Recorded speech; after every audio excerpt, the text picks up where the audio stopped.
that's really the unique piece because, man, I tried so hard. Yeah, I was working so hard to try and compete against people that were just undercutting the rate. And the reason they could undercut the rate was the customers weren't valuing the higher end service that we were bringing through making sure we were legal, covered, insured, everything was good. And it just taught us so many lessons. You're listening to the Drone Radio Show podcast, the show about drones and the people who use them for business, fun, and research. Hosted by Randy Goers.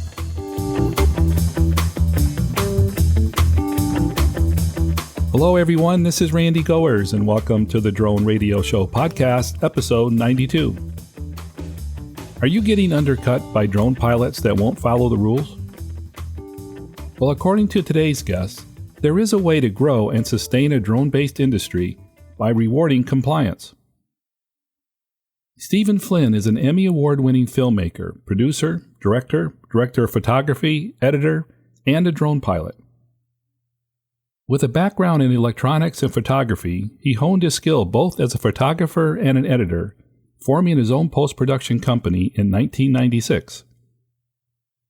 Among his past clients are PBS, Discovery, the Travel Channel, HGTV, and PAISLEY Park. He moved to Ireland in 2012 and co-founded Aerial Filming Ireland. Flying for big and small clients alike, he saw both the opportunities and the tensions in the booming drone economy. In 2015, he pitched Skytango to the National Digital Resource Center in Dublin, and has spent the last 2 years as CEO creating a new online drone marketplace. In this episode, Steve talks about Skytango and introduces the concept of rewarding compliance in the drone industry to help promote long-term economic sustainability. Let's pick up the interview where I asked Steve to introduce himself. My name is Stephen Flynn, and I am the CEO at a company called Skytango, and we are a marketplace for drone operations where we facilitate connecting drone operators. We call them flyers. Their customers, we call those guys buyers, and then the landowners. And that's kind of one of the unique things that we do. So it includes the people that you fly over. Most of the marketplaces that I've seen only deal with the customer and the videographer. But why do you include the landowner? I guess if you're sitting listening to this and you fly a drone and you've ever been paid to fly a drone, and if you remember back to the client that pulled you into a location where they said, look, I just need you to fly out over this lake around this castle here in Ireland. This is where it happened to me. And well-meaning producer who drags you in and says, I just need this shot. And you say, oh, this is a great location. Do you have permission from the person who lives in the house 30 feet to my right to launch from their front yard?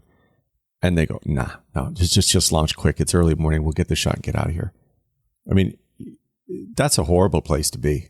Right. And that's just a simple example of it. But when we were looking at trying to get into making a living with drones, my wife and I, when we started 4 years ago, we thought it would be a lot more straightforward. And it's such a new industry, and there's so many players that have a stake in a drone flight.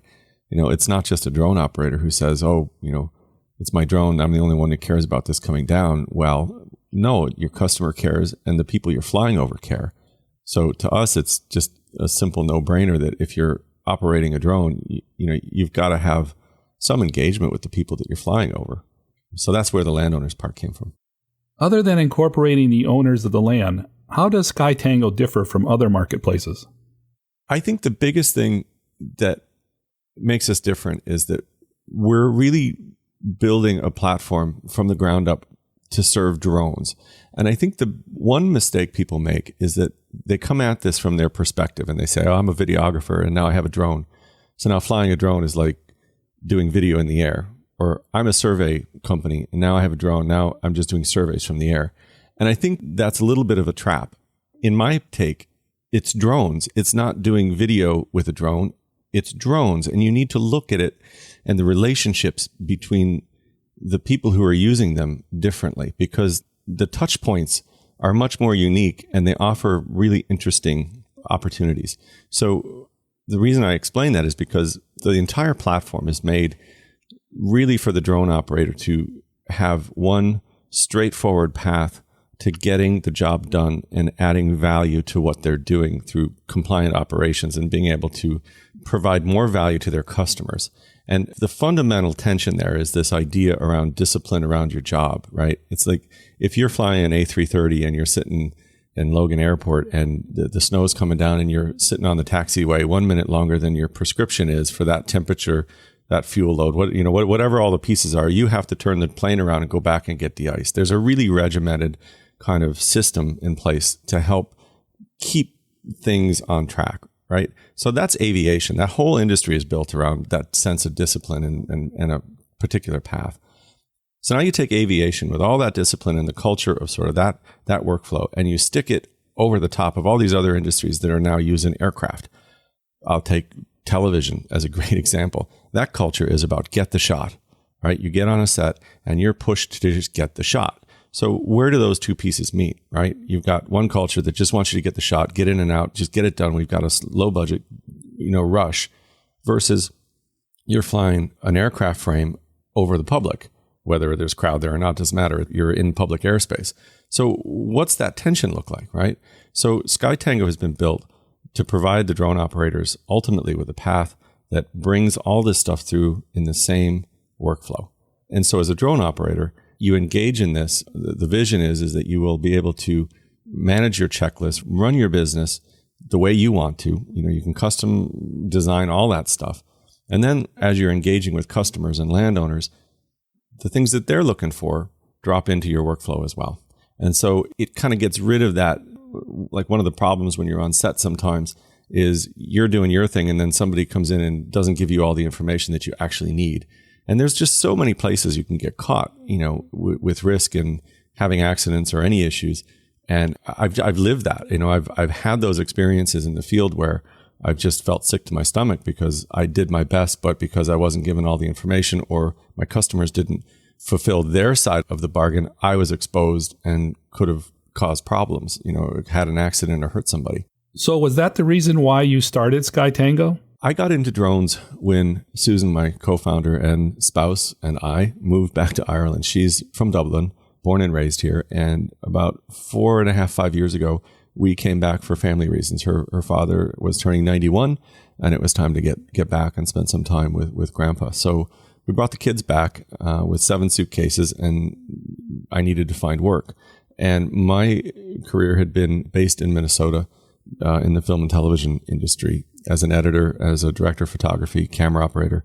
And I was having trouble finding clients in Dublin. It's a small town and people need to know you. So I didn't have time to kind of let that develop. So I looked around, and my background in RC hobby aircraft, I've had a lifelong interest in aviation, pointed me towards this new thing called drones. That was in 2012. And we threw everything we had into a heavy lift Cinestar. And I think I was one of the first 100 Movies out of the gate. We had some special where they painted our custom logo on it because we were one of the first orders at NAB that year. I think it was 2013. We had already started flying before the movie. And we got into it thinking we'd own the market here in Ireland. And it just was really hard. It was hard competing with guys who had drones that didn't have insurance and licensing, that didn't care about following the rules, that would take risks that we weren't willing to take. I mean, we turned down jobs that were for broadcast here that we saw on the air 3 months later because it was illegal to do what they had asked us to do. They found somebody to do it. And those kind of things really presented themselves as problematic for us to try and feed our family. I think we were the only company in Ireland trying to fly drones full time. Everyone else was kind of doing it as a hobby. So some of the lessons were really hard because I think when you're flying a drone for customers, you have to be able to walk away from the customer. If you're in a position where you have to take the job because you have to pay your rent or you're trying to feed your kids, you're forced into really risky jobs sometimes. Maybe 15% of the time you get a customer who wants you to do something really risky. And if you can't say, no, not interested, you can't pay me enough to do that, that's just one of the holes in the Swiss cheese where, you can find yourself in a real problem. So as part of all of this, we started really experiencing the pain of dealing with customers who couldn't pay enough. They only wanted one shot, but to do one shot took just as much time for us as it would to do an entire day. So internally, we started finding ways to change that equation with the customers where we could rebalance those tensions, and we might be able to keep some of the footage. We might be able to resell it. We might be able to do different things. We started reaching out to some of the landowners. When I say landowners, I mean national parks, the people who control the government landmarks and the beautiful sites in Ireland, to work with them to get access to the sites legally, to then use that footage and try and resell it, just trying to find ways to make the business work.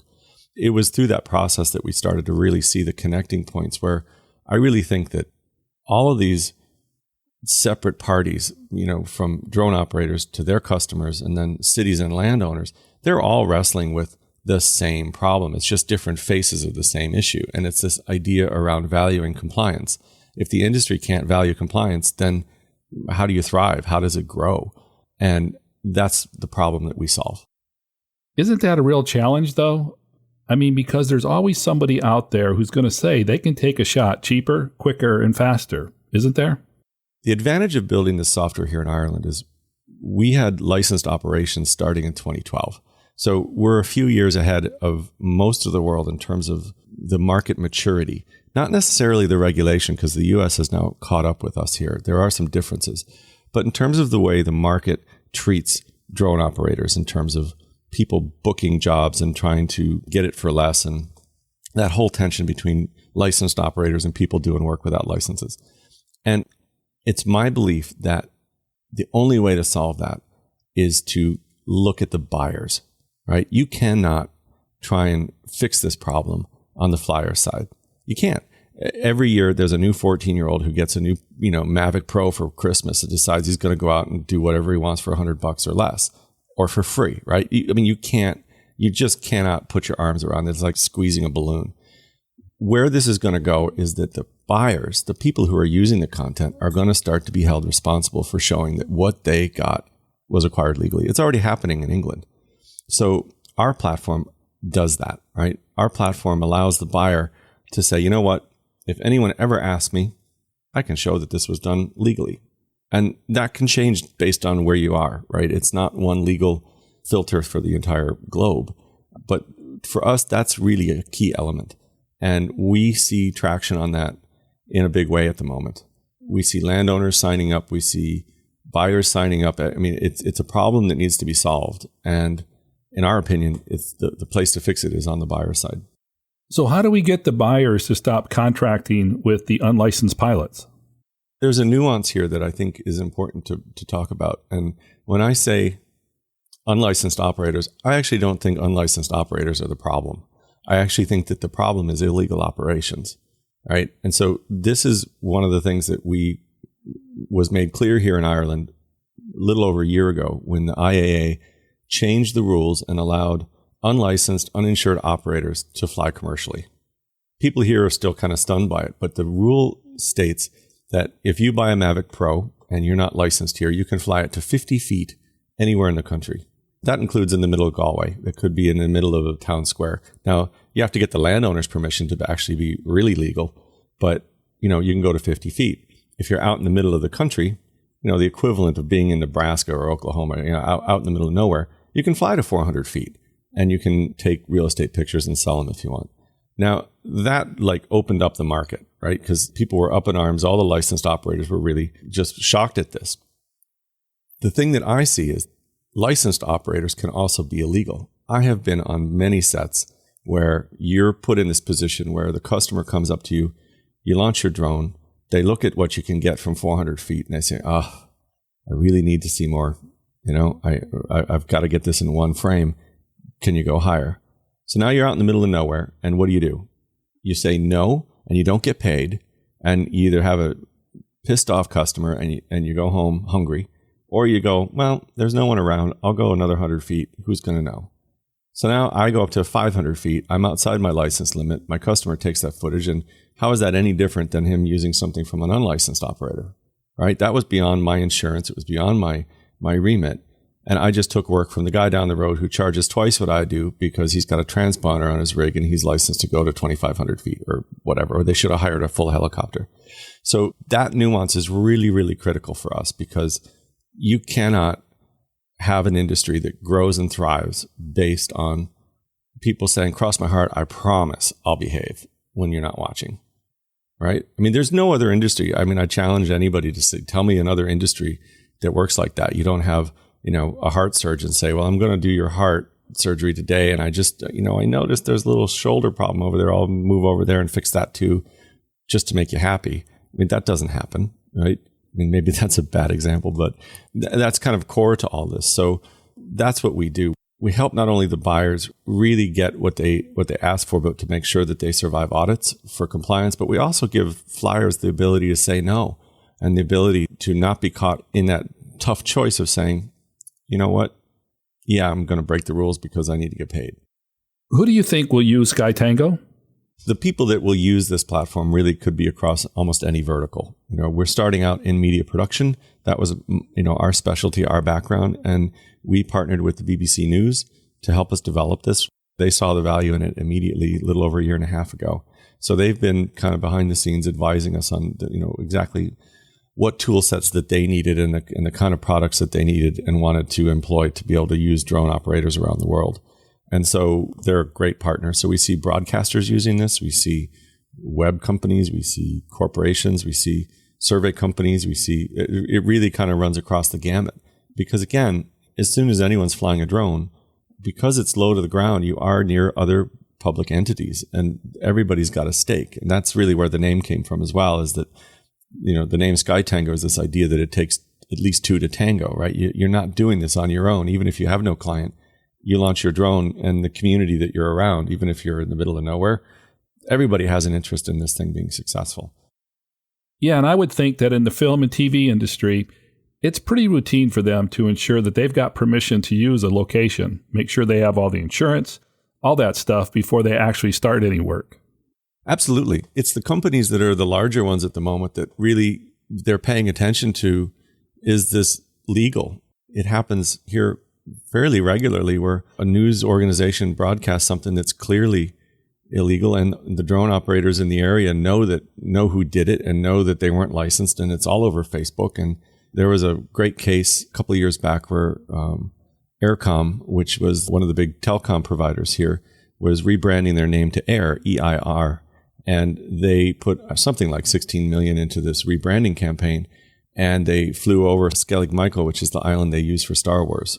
And it's this really amazing outcropping of rocks and off the coast of the southwest coast of Ireland. And they didn't actually have permission from the parks to be flying there because of the nesting season. And it got on the front pages of the paper. So, company spends millions to rebrand, and the first day out with this new TV campaign, everyone's flagging how the drone operators didn't do anything illegal. They flew completely legally. They didn't violate airspace, but the landowner who owned the land was really irritated that they had gone ahead without their permission. So it's that kind of stuff that we solve. Is Skytango primarily an Ireland-based platform? The footage side of our library, it's pretty small right now. Our library is really the cherry on the top of all the other stuff we're doing. We are, gaining flyers around the world at the moment. We're getting maybe 10, 15 flyers a day. We have flyers in Australia. We have flyers in India. We have many in the US already. So it's a global platform. Our focus at the moment is starting out in Ireland, the UK, the US market, and probably France and Italy as well. Is your primary emphasis on gaining control of sites or film locations? No, I mean, it's at the moment, it's just we're still pre-funding. We're still out, building our reputation and meeting with people who want to give us advice and help us design the systems.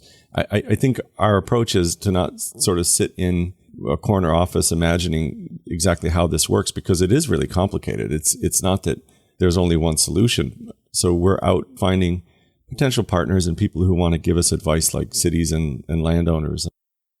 When did you launch the service? The platform has really only been fully functional now for about maybe 8 weeks, early January, just after Christmas. So it's a slow start. We're still very early days, and we're excited to have anybody who'd like to join and help us figure out how to solve these problems. I really think that the industry needs to figure out how to connect this idea of compliance through all sides of it, because it goes towards data privacy. It goes towards all these issues that people are wrestling with drones. And we think we have a really good solution, and we're excited to just keep building it and try and get it out there. Can you tell us more about the origins of Skytango? When did you first start conceptualizing the idea for the company? It was about 3.5 years ago, and I have this memory of, I'm a bit of a code hack myself. I know enough to be dangerous, and I was sitting at home, and I started working on Filmmaker, because Filmmaker is a great software to sort of prototype, a database and try and figure out relationships of how things work. And I remember one night I was brushing my teeth, and I was thinking, I have a gimbal operator. How can I help him? Because we're all struggling with this, and he's out every day, and maybe I'm flying his camera, maybe I'm doing different things, and suddenly these light bulbs started ticking off about these touch points between all the people that are playing inside this game. And I started writing code, in the evenings, before I went to bed. So I sort of built the prototype, I think about late 2013, early 2014. And we submitted the ideas to some of the accelerators here in Ireland. And that was August of 2015. So we've been at this, particularly with Skytango, now for about a year and a half or so. What have been some of the big lessons you've learned since coming up with the idea? Well, that's a really, really good question. As I look back on the last 4.5 years, I think the fact that I was trying to make a living full time flying a drone really burned in some lessons for me that were crystal clear 4 years ago. I had some tough experiences. I had a few crashes. Nobody was hurt. I had a big insurance claim, so I've been through that mill. Had the insurers try and tear me apart, looking at my flight logs and phone calls to the towers and all the things to try and poke a hole in my claim. It didn't happen. Everything was done by the book. So we really lived through the fire of trying to make a living in this in the early days. And I think at that point, a lot of things were a lot more obvious in terms of the risk with the platforms being less stable. So what's been surprising to me is how little our vision has changed. The more we get out into the communities and we start talking to all the players that we see involved in this, the more it seems like they're just catching up now to what we've known for about 3.5, 4 years. And it just gets stronger as it goes along and as people try and solve these problems. How about the public? Any changes in the way they interact with you or view the business? When we first started, customers had a lot less awareness of their risk. It was, I want you to fly a drone. I want you to do this. Just do it. Now we get more and more phone calls and requests for jobs, and they want to know exactly how we're going to operate. They want to see our hazard assessments. They want to see our insurance. They're starting to take on some of that responsibility. I think in the early days, everyone just assumed it was the drone operator that was the only one sticking their neck out.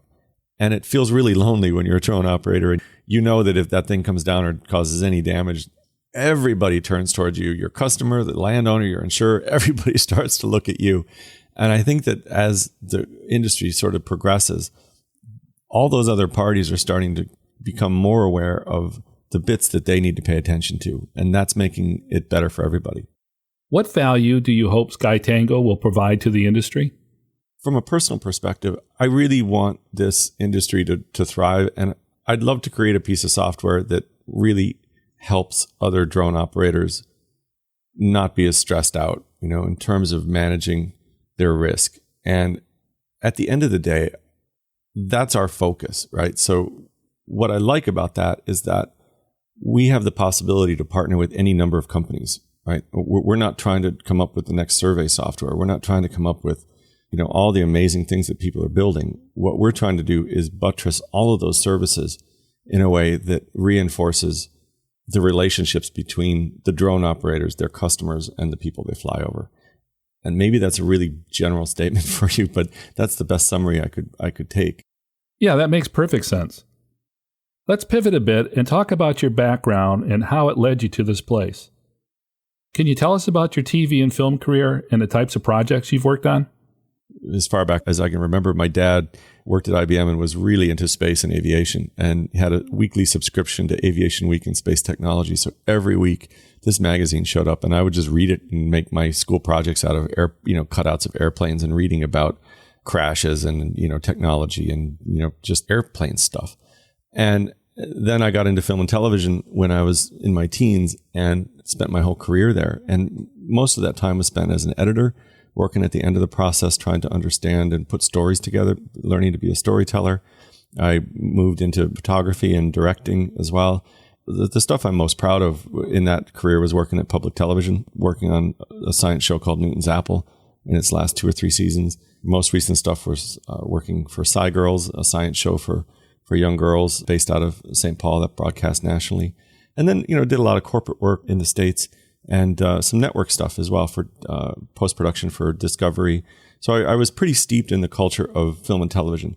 And what's interesting about that, and it's only becoming clear now, is that industry is really steeped in the idea of understanding licensing and permissions. You cannot make a documentary and broadcast it without having location releases from everywhere you've been, unless it's a public space. But you also need personnel releases, you need talent releases, you need music rights releases.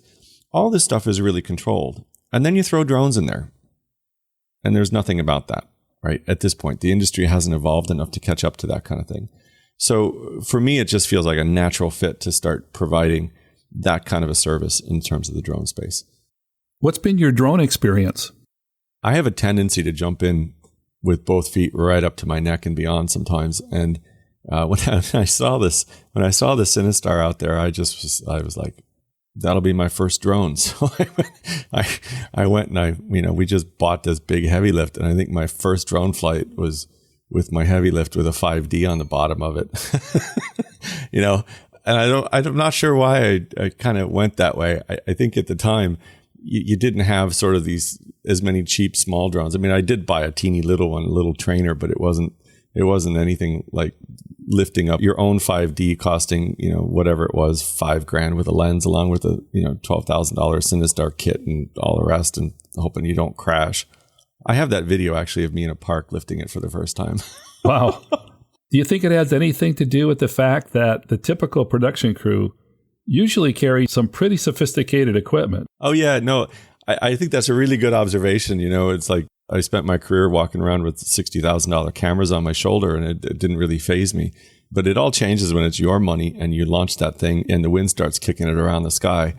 Yeah, we could do a whole podcast on stories of wonderful moments in the drone business, landing in a bed of ferns.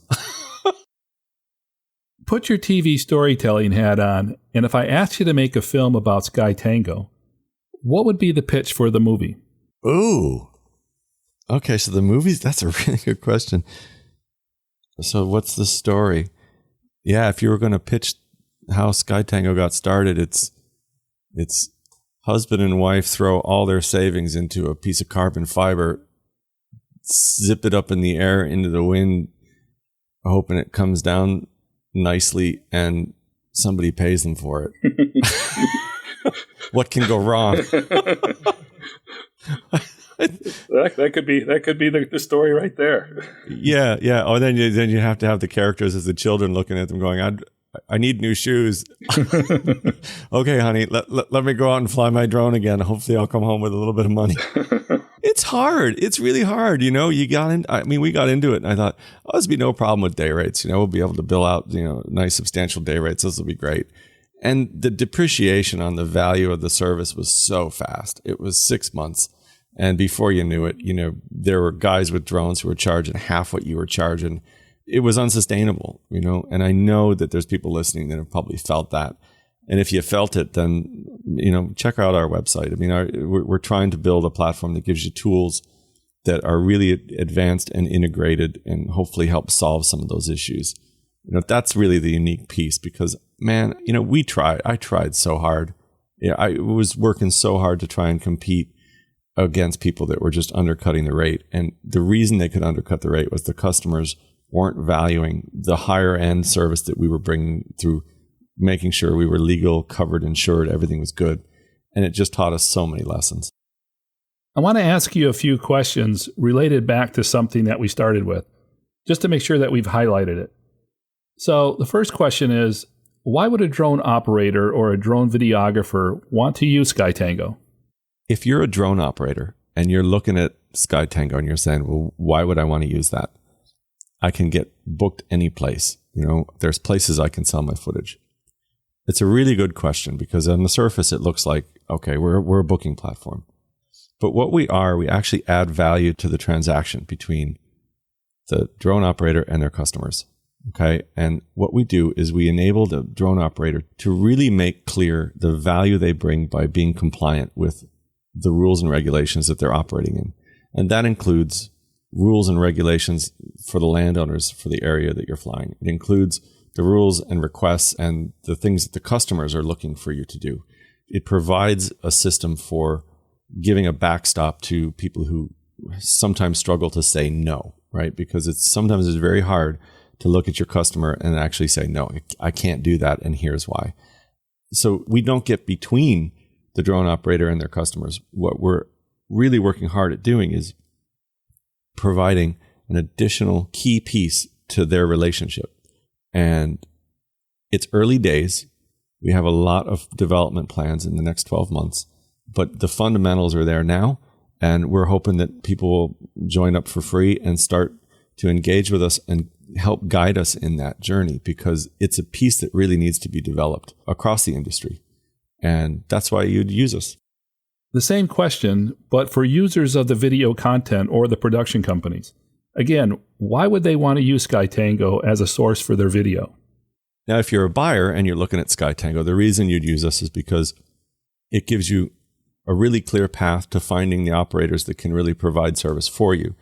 In addition, what we do is we look at the data coming off the drone so that as regulations change down the road and audits start popping up around the use of aerial content and where does this stuff come from, as a buyer using Skytango, you'll be able to survive those audits, right? You'll be able to show people and add value to your product that says, you know what, all of my work was done through all the legal channels.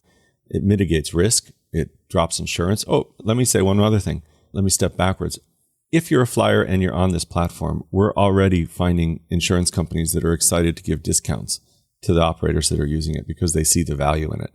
So we're establishing relationships around the industry that are really dynamic and work in favor of incentivizing compliance. You know, we're not about enforcement. We're not about regulation. We're trying to create an ecosystem where better behavior is rewarded, both from the customer's end, from the flyer's end, and also from the landowners.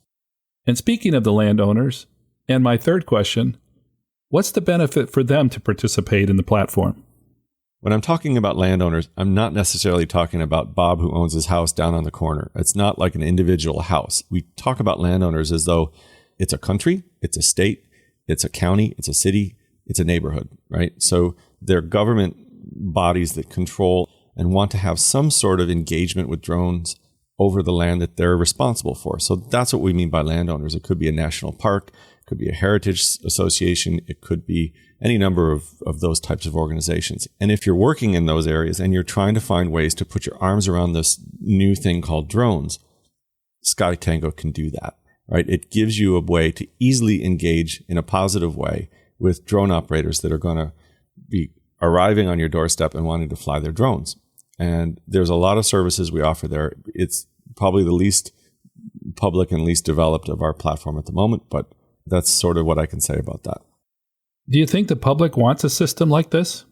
Absolutely. Yeah. As we kind of get out into the conferences and markets in 2017, there is a lot of response. People are hungry for solutions to these things because, you know, at the moment, drones are flying around and really it's very hard to know who's flying them and what they're being used for. And those are things that need to be solved.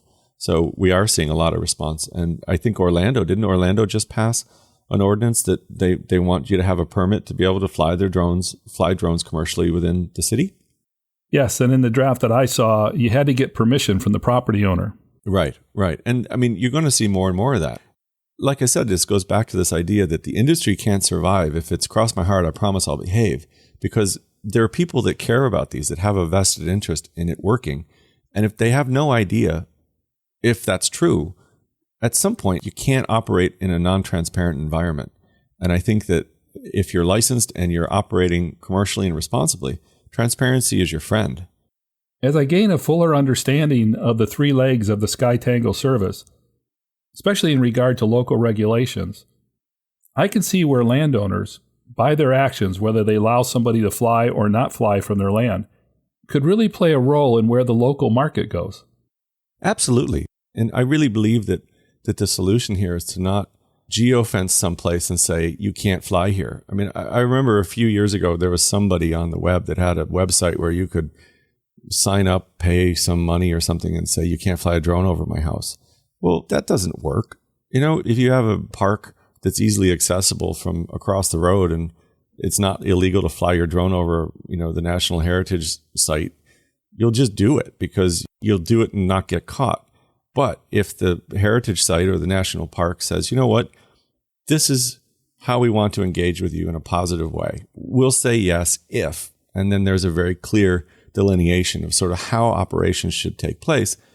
I think most people are willing and want to do the right thing. I mean, I've never had a customer call us and say, we want to break the rules. Most of the time, they just don't know what the rules are. But, you know, at the end of the day, if the rules and the way to operate responsibly are clear, then people will naturally gravitate towards that as long as they can still get the job done. So it's about making an ecosystem that really serves that and isn't about saying no. We're not focused at all on regulation. We're just focused on helping create a relationship between all the people playing in this sandbox that serves everybody. Steve, I'd like to close with this question. What do you hope will be the lasting impact that Skytango will have on the drone industry and on drone users? At the end of the day, I'd really like Skytango to be an integral piece in the drone landscape, right? I mean, not only because it's my business, but I really believe in my heart that it's good for the industry. I think the industry accelerated so fast with the technology to the point where it really, you can do anything with a drone now, right? Your listeners would know that. You can go as far as you want, stay up as long as you want. You just have to engineer it and build it. But what the industry hasn't had time to do is win the hearts and the minds of people that are engaged and impacted by drone operations. And that's where we come in. So that's my honest goal, is to win the hearts and minds and help answer that side of the equation. That's it for episode 93 of the Drone Radio Show. I hope you enjoyed hearing from Stephen Flynn of Skytango and learning about their new online marketplace that rewards compliance.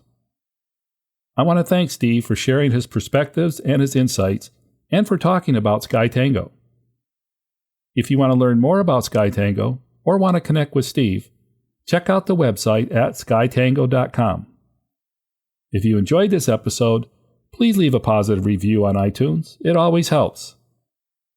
Thanks for downloading, and I hope you'll listen to more episodes of the Drone Radio Show podcast to hear how others are using drones for business, fun, and research. For the Drone Radio Show, I'm Randy Goers.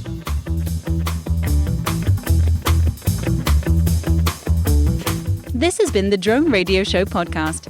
More information on today's show can be found on our website at www.droneradioshow.com. If you're using drone technology for business, fun, or research and would like to share your experience on the show, please visit our website and fill out a guest appearance application. And don't forget to follow us on your favorite social media channels.